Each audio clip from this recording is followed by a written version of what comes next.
আরামবাগে ভাঙা ঘরে চাঁদের আলো। ছোট্ট 10 বছরের পড়ুয়ার নাম মহাকাশ জানে। খুশির হাওয়া আরামবাগ জুড়ে। আরামবাগের 10 বছরের ছোট্ট সঞ্চয়ন সরকার এখন একেবারে নাসার সিটিজেন সায়েন্টিস্ট। আগামী অক্টোবর মাসে বৃহস্পতি উপগ্রহ ইউরোপায় যে মহাকাশ যান যাবে তার মাইক্রোচিপে অন্যান্য বিজ্ঞানীদের সঙ্গে সঞ্চয়নের নামও লেখা থাকবে। শুধু এখানেই শেষ নয়, ইতিমধ্যেই নাসার ওয়েবসাইটে বিখ্যাত সব বিজ্ঞানীদের সামনে সঞ্চয়নের নামও আছে। উল্লেখ্য, নাসার বিভিন্ন অনলাইন প্রজেক্ট তৈরির মাধ্যমে ছোট্ট সঞ্চয়নে কৃতিত্ব লাভ করে। তার প্রিয় বিষয় জ্যোতির পদার্থবিদ্যা। আগামী দিনে এই বিষয় নিয়ে গবেষণা করতে চায়।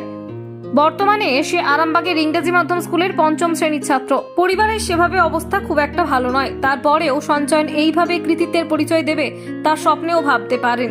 তার মা বলেন, ভাঙা ঘরে চাঁদের আলো এসেছে। এই বিষয়ে কে কি জানাচ্ছেন বিস্তারিত শুনুন। নাসায় কিভাবে চান্স পেলে, সুযোগ পেলে তুমি কি করে? নাসায় কিভাবে চান্স পেলাম বলতে, আমার ছোটবেলা থেকেই মহাকাশ ভালো লাগে, মহাকাশের উপর একটা অ্যাট্রাকশন আছে। এবার ক্লাস 3 থেকে মূলত আমার এই নাসা নিয়ে ঘাঁটাঘাঁটিটা শুরু হয়। এবার সেখান থেকেই একদিন আমি ওদের কাছে একটা পরীক্ষা দিয়ে চান্স পাই, সেখানে একটা প্রজেক্টে কাজ করার চান্স পাই। সেখান থেকে আমার শুরু। ইউনিভার্স হচ্ছে আমার সিটিজেন সায়েন্স প্ল্যাটফর্ম, এটা আমার প্রথম সিটিজেন সায়েন্স প্ল্যাটফর্ম। এবং are we alone in the universe, এইটা হচ্ছে আমার প্রথম প্রজেক্ট। এবার এখান থেকে শুরু করে আরও অনেক প্রজেক্ট আমি করেছি, সেখানে সফলতা পেয়েছি। নাসার থেকে আমাকে বিভিন্ন সার্টিফিকেটও পাঠিয়েছে। এবং বর্তমানে আমি সিটিজেন সায়েন্সের যে গ্রুপটা হয় টেলিগ্রামে প্লাস হোয়াটসঅ্যাপে, সেখানে আমাকে ওখানে অ্যাড করা হয়েছে। এই ফেব্রুয়ারিতেও আমার ক্যাম্পেন আছে, সেখানে অ্যাস্ট্রয়েড সার্চ ক্যাম্পেন আছে, সেটা ফেব্রুয়ারিতে হবে, 29শে ফেব্রুয়ারি অবধি চলবে। এবং এইভাবেই আমি এগিয়ে যেতে চাই, নাসা নিয়ে এগিয়ে যেতে চাই। যোগাযোগটা কিভাবে করলে? অনেকে তো করতে চাইবে, তো যদি করতে চায় কিভাবে যোগাযোগ করবে তারা? মানে নাসার সাথে কি? একদম নাসার সাথে যোগাযোগ বলতে, এখানে ওদের ওয়েবসাইট থাকে, বিভিন্ন সিটিজেন সায়েন্স প্ল্যাটফর্ম থেকে, তারা যদি এলিজিবল হয় সেক্ষেত্রে তারা পার্টিসিপেট করতে পারে। কারণ এগুলো তো সিটিজেন সায়েন্স, এগুলো মানে একদমই যে সায়েন্টিস্ট আমরা তা বলবো না, আমরা সিটিজেন সায়েন্টিস্ট। অর্থাৎ আমরা এই যে প্রজেক্টগুলো, সেই প্রজেক্টে। এত কম বয়সে নাসায় কি বলবেন? ছেলের ট্যালেন্ট এইভাবে বুঝতে পেরেছিলেন কখনো? এত ট্যালেন্ট আছে ছেলের? বুঝতে পেরেছিলাম যখন ও ক্লাস 3 মাঝামাঝি পড়ে, তখন যেহেতু লকডাউন তো বাড়িতে বসে এগুলো দেখতো। আমি তখন বারণ করতাম যে বাবা এগুলো করো না, কিন্তু দেখতাম যে পড়াশোনার মাঝেও ফাঁকে এগুলো করেই যেত। যখন ক্লাস 4-এ পড়ে তখন বলছে যে আমাকে ওখান থেকে বারবার ইমেল পাঠাচ্ছে যে আমাদের সাথে জয়েন্ট হতে। আমি তখন ভেবে দেখলাম যে ছেলে যখন এটা নিয়ে একটা এগোতে চাইছে, আমি তার ইচ্ছাটা আমার জন্য তো আর বন্ধ করে দিতে পারি না। ঠিক আছে, তখন আমি রাজি হলাম যে ঠিক আছে বাবা। আমরা এর মধ্যে কিছু জানতাম না যে এগুলো কিভাবে করতে হয় না হয়। ওই ওখানে ফর্ম ফিল আপ করেছে অনলাইনে, ও ওখান থেকে ওই সব কিছু ব্যবস্থা করে ও নিজেই সমস্ত কিছু করেছে। শুধু একটা কথাই আমি জিজ্ঞাসা করেছিলাম, কারণ আমার মাথায় এগুলো ঢোকেনি যে এরকম কিভাবে কি করতে হয়। আমি একজন ওর স্যারকে জিজ্ঞাসা করলাম যে ভাই এগুলো করা কি খারাপ? তখন বললো না দিদি, এগুলো কোনো করা খারাপ না, এগুলো ভালো জিনিস, ওর ট্যালেন্ট আছে, আপনি কেন বারণ করছেন?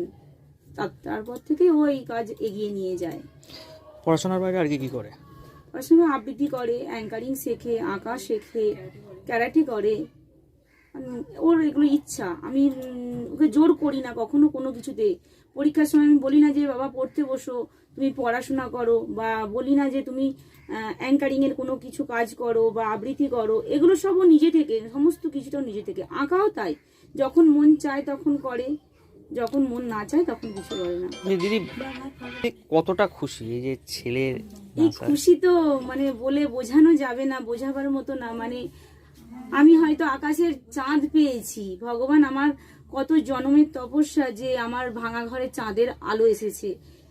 আমি এই খুশি কখনোই কিছু বোঝাতে পারবো না যে কি খুশি। কারণ আমরা অতি সাধারণ মানুষ, কখনো আমরা স্বপ্নে ভাবিনি যে এইরকম সন্তানের আমি মা হতে পারবো, এটা কখনো আমি ভাবিনি। কারণ আমরা সত্যি খুব মধ্যবিত্ত। আমার বাবা হচ্ছে সবজি বিক্রি করে, আমি হেল্প খুব কম পাই ওর বাবার কাছ থেকে। যতটা পাওয়ার আমি ততটা পাই না। অনেক কষ্ট করে ছেলে মানুষ করেছি, চেষ্টা করি। আমার হয়তো সব সময় সম্ভব হয় না ছেলের সব কিছুটা ইচ্ছাটা পূরণ করার যতটুকু পারি, আমার বাবার যতটুকু সামর্থ্য আমি ততটুকু দিয়ে ওকে সাহায্য করি। কতটা কি পারবো সেটাও বুঝতে পারছি না। এত বড় একটা স্কুলে ওকে পড়ানো চারটিখানি কথা না আমার মতো মানুষের সম্ভব না, কিন্তু তবু আমি এগিয়ে যাচ্ছি এভাবেই। কত বয়স এখন? 10+। আমরাই ওর পরিবার এবং আমরাই ওকে নিয়ে, আমরা এই 5 জন মানুষ, আমরা এই আমার বাবা মা আমার বোন আমি লড়াই করছি, লড়াই করে যাব, যতটা পারবো সামর্থ্য আমাদের ততটা ওর পেছনে আমরা আছি। আপনার নাম? সঞ্চিতা সরকার। তন্ত্র মন্ত্র করে দেখি তার ভিতরে তুমি না। তন্ত্রমন্ত্রে আমরা বিশ্বাসী নই, মানব প্রেমে বিশ্বাসী। মানবতার বীজ বপনে 24 থেকে 28 জানুয়ারি আমরা আয়োজন করেছি আন্তর্জাতিক গোসাই পরবের। পঞ্চম বর্ষে তিঘুরির মাঠে পরবে থাকছে এদেশের পাশাপাশি বাংলাদেশ, রাশিয়া, জাপান সহ বহু দেশের বাউল পুকিরা। থাকবে পুরুলিয়ার ছোয়ের মুখোশ থেকে খোয়াইয়ের হাট, হস্তশিল্পের সম্ভার, বাংলাদেশের নকশি কাঁথা, পিঠে পুলের স্টল। মানুষের মধ্যে ঈশ্বরের অস্তিত্ব খুঁজতে সামিল হন আমাদের সকলের উৎসবে। শাস্ত্র গ্রন্থ পড়ি যত আরো দূরে সরে যাই, আরো দূরে সরে যাই।